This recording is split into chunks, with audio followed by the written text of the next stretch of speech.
All right, we're starting our unit on trig. Trig is not only the study of triangles, that's part of it, but it's actually the study of rotational motion. And so it might be something like you're going around on a Ferris wheel, and so here you get on, and then you rotate around, and it might be your location off the ground at any particular angle of rotation. So let's say, how far off the ground are you after you've rotated around? Say that's about 70 degrees. So you start here, you rotate around to here, and then how far off the ground are you? And you can kind of see a little right triangle there. And so you would want to know sort of what your location is here at a certain angle. So it's relating an angle rotation with location in terms of like an XY coordinate. And that could be, so you could be on a Ferris wheel. It could be a bike tire rotating, and where is the location of the odometer sensor on your bike as you're rotating. Anything that moves in a circular motion. And also it helps us understand even sine waves, which light waves and sound waves sort of go in this motion. And you'll see the relationship between circular motion and then the cyclic motion. So another example might be the height of as the tide moves in and out, the water level height. So all those things. So we have to get started with right triangles, because you can see this right triangle within the circle. And so that's why we start out trig usually studying triangles. So let me erase this and let's get started. There's three things I want to go over. You learned all this in geometry using Pythagorean Theorem and SOHCAHTOA to find angle measures and side lengths. But I'm going to do it in three parts. One is if you know the two side lengths and you want to find the third side. Two is if you know at least one side and an angle. And then the third is if you only know two sides. So how do we solve these right triangles, finding missing sides and angles? So first of all, the first thing to note that's very important is that this only works with right triangles. Okay, so don't try it with acute or obtuse triangles. You need to see a right triangle. So this isn't in the drawing, but let's just put these in. These are going to be assumed to be right triangles here. Otherwise, Pythagorean theorem does not work. So reviewing, Pythagorean theorem is, I like to write it like this: leg squared plus leg squared equals hypotenuse squared. I'll abbreviate hypotenuse squared. So you've learned it as a squared plus b squared equals c squared. The problem with that is, what if I label this side as c? So you shouldn't necessarily assume that the side that c is the hypotenuse. So this formula works always in general. It's in the legs form the right angle. The hypotenuse is the side opposite the right angle. So let's start here with this one. So we're going to do leg squared plus leg squared equals hypotenuse squared. And I'll just, we'll just label this side c, but it doesn't have to be. So equals c squared. And we're going to solve for c to use Pythagorean theorem. Now I happen to know the answer is 7 root 2. And I can do that very quickly, because if this is 90 degrees, then these have to both be 45 degrees. Because this is an isosceles right triangle, these two sides are congruent. If you use up 90 degrees, there's 180 degrees total in a triangle. So this has to be split up evenly. So it's perfectly symmetric. And so this is called a special right triangle, which we'll study next. And this side is always these sides times the square root of 2. And the reason, Pythagorean theorem. But we'll come back to that. So here we get 49 plus 49 equals c squared, or c squared equals 98. And now we get some practice in a second simplifying radicals, but you get c equals the square root of 98. Now, technically, it's plus or minus the square root of 98, but we're talking about the side length, so we're going to use only the positive version. So square root of 98. So how do we simplify that radical? Because we're going to leave these in radical form. Well, we need to break it down. What we're looking for is perfect squares. And so you should be able to list your perfect squares whenever you're simplifying radicals.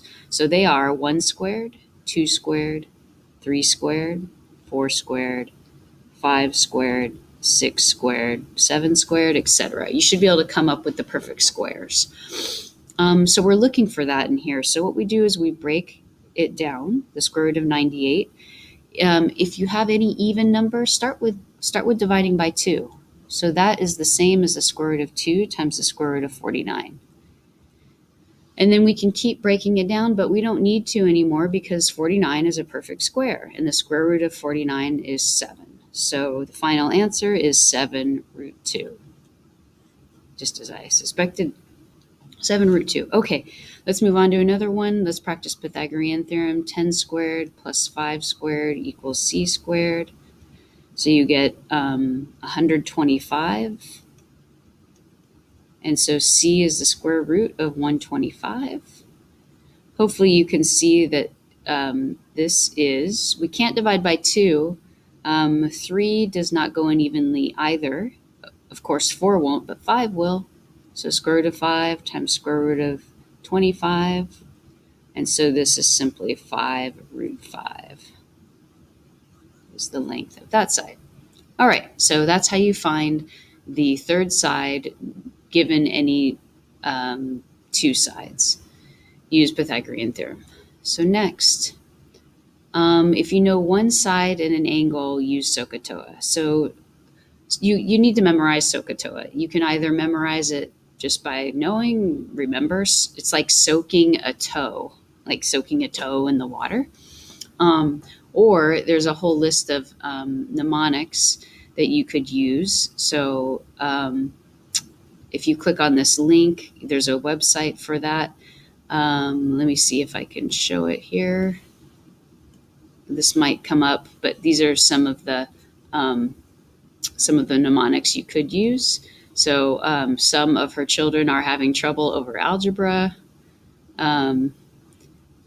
She offered her cat a heaping teaspoon of acid. That's awful. So let's see. Some outhouses can actually have totally odorless aromas. So I don't know if those are any easier to remember. Some teachers use this. Some old hippie chasing another hippie, tripping on apples. So whatever works for you. So let's go back here. Or just SOHCAHTOA. So it means sine is the opposite side over the hypotenuse. Cosine is the adjacent side over hypotenuse. And tangent is the opposite side over the adjacent side. So what that means that if you took the tangent of an angle, and tangent is a function on your calculator, it would spit out the ratio of 2 side lengths, the opposite side over the adjacent side. So how do we use that to solve right triangles? So we're given we know this angle, 47 degrees. We also know that, let's label this. This side opposite the right angle is always the hypotenuse, so we'll label it hypotenuse. And then this side, the side opposite this angle is called opposite, so we'll label that O. And then the side next to, adjacent means next to, is this side is adjacent. So we have opposite and adjacent.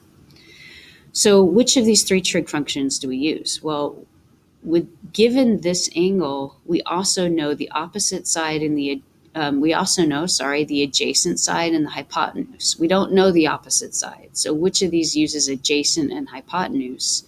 Well, that is the cosine. So we're going to use this one, because it has adjacent and hypotenuse. We don't actually know this opposite side. So we set it up like this. Cosine of 47 degrees equals 11 over x. And then we just need to solve that. So we need to solve for x. So we, of course, multiply each side by x to get it out of the denominator. So you get, these cancel, you get 11 equals x cosine 47 degrees. And then you divide both sides by the cosine of 47 degrees, which you can find on your calculator. So you get the missing side is 16.1 kilometers. And now let's look at this one. One more example. So we know this angle. So this side is opposite the angle, and this is the adjacent. So this is O for opposite. This is A for adjacent. We do not know the hypotenuse. So the one trig ratio that uses opposite and adjacent is tangent. So we set it up as tangent of 38 degrees equals 13.3 over x. And we're going to solve it the same way as the last one. So we multiply both sides by x. Those cancel. And we're going to get x equals 13.3 over the tangent of 38 degrees. We do that on our calculator. Be sure your calculator is in degree mode, which is the default, and you get 17 inches for that missing side. So that's how you use SOHCAHTOA. Now, if we want to go the other direction, so let's see how we don't know any angle measure here, aside from that they're right triangles. We're trying to find theta. The symbol is theta, which we often use for angles. So in this case, we still set up our trig ratio, but we're going to use an inverse button on our calculator, which is, we'll talk about in a second. So let's set up the trig ratio. Which one do we use? Well, we are trying to find this angle. So relative to that angle, this is the hypotenuse. So we know the hypotenuse. And relative to this angle, this would be considered the adjacent side. So which one uses adjacent and hypotenuse? That's the cosine. So you would go like this. The cosine of the mystery angle, we don't know, equals adjacent side over hypotenuse. So now, we're actually solving a trig equation when we solve for this angle.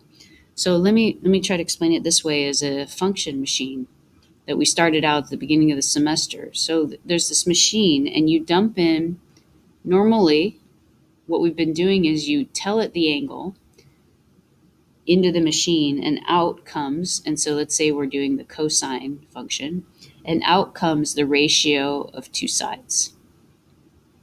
Now we want to go the reverse direction.